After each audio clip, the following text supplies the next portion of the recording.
Welcome to the Bright Ideas Podcast.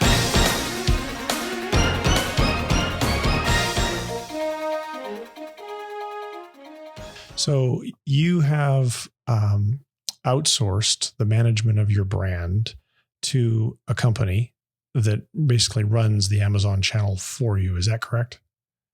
Yeah, we're in very close partnership with them, but yeah, they're both our 3PL and they fulfill our orders, but they also manage our Amazon advertising and listings. Okay. So there's a decent chunk of my audience that's actually in that business. They're wanting to grow Amazon brand management agencies and Amazon reseller agencies. So it'd be really helpful for them to understand from your perspective, why was it more beneficial to deal with an agency or a third-party company than to try and hire staff to do this internally? Yeah, it's a great question. And, for us, it was a little bit of a no-brainer.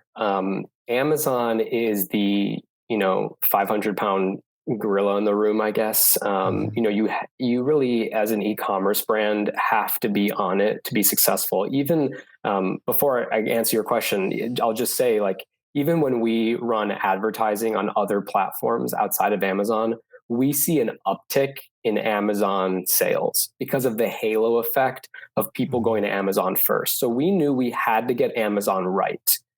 We couldn't have this steep learning curve and have issues where we were waiting for a response from Amazon. So we sought out an agency that knows the ins and outs of Amazon really well, works with other brands in the food and beverage space, and can use what they've learned when working with those brands to help us build our presence. We just thought that doing it internally would be more of a headache than it's worth at that point.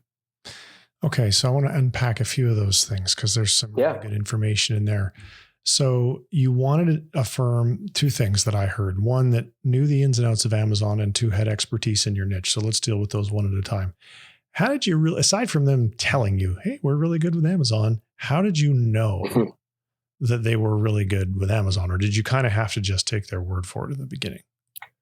I would say we partially took their word for it, but one of the founders and head staff at this firm is an ex-Amazon employee.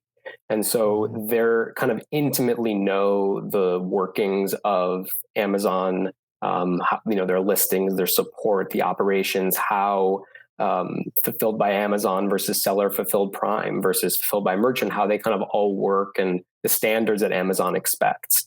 And so that was a really big differentiator to us in choosing this firm.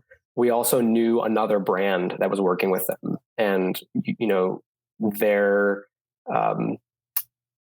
experience was beneficial in helping us decide on this agency. And are they in the same industry niche as you, a snack type food? They're a beverage, so more or less the same space. So that comes to then the second part of the question, their industry focus. Now, this company, do they happen to focus only on food and beverage, or do they just happen to have a number of clients that are in the food and beverage space? Yeah, exactly. The latter. They just have a number of clients that are in food and beverage, but I've actually toured their massive warehouse and facility, and there's tons of different food and items and perishables, non-perishables, all sorts of stuff. Okay.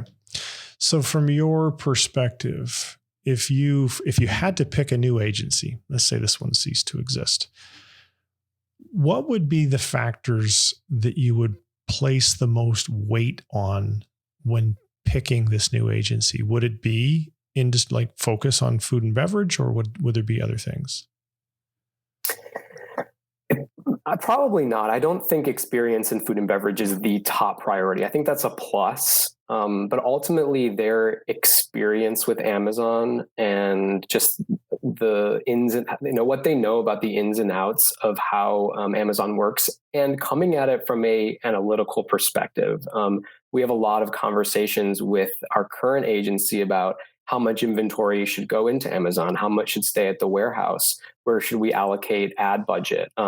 There's a lot of really thoughtful,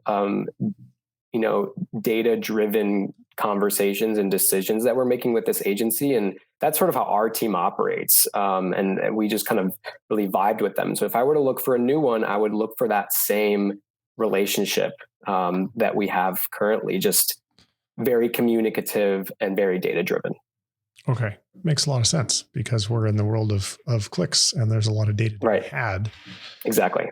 I'll also note before we move on, they built, from the time we started with them to now, they built this entire sort of like data dashboard where we can view performance of our products, performance of our advertising, look at what other products are being purchased with ours. So they love data and we love getting access to this dashboard to view how we're performing. That's a huge plus and something I would also recommend others look for in agencies they're going to work with.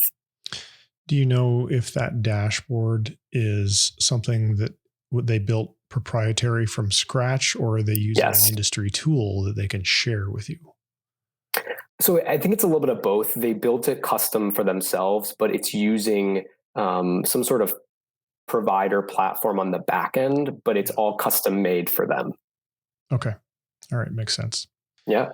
In terms of the agreement that you have with them, because I know that the folks in my audience who are trying to get clients like you, they're always perplexed by, well, what should the agreement look like? So is it a multi-year agreement? Is it a month-to-month agreement? And then roughly, without disclosing anything that you can't or don't want to disclose, like how do they actually get compensated for doing what they're doing in terms of, managing the account and ad spend and so forth? Yeah, I'm actually not sure about the timing on the agreement. I can't jog my memory for some reason on that. I think it is I think it's at least a year, and we sign on every year. That's my guess. But on your second question, the way that they make money is they charge just a small fee on each box that they ship out, each order. They use the individual bag as the unit. Instead of saying that a pack is the unit, our one product, that one bottle of soda, whatever it is that the company is selling, that they view that as one unit. So we can create any types of pack sizes, varieties, mix and match of things all in one box. And so they charge us for putting that pack together and a small fee on the shipping as well. And that's the sum total of their compensation. They don't charge any retainer fees, no percentage of gross revenue, no percentage of ad spend, nothing? I think there's a percentage of ad spend as well. That's the ad side, but no retainer. Okay. So essentially, they're getting a slice of revenue and they're getting a slice of it. They grow in their revenue as we grow.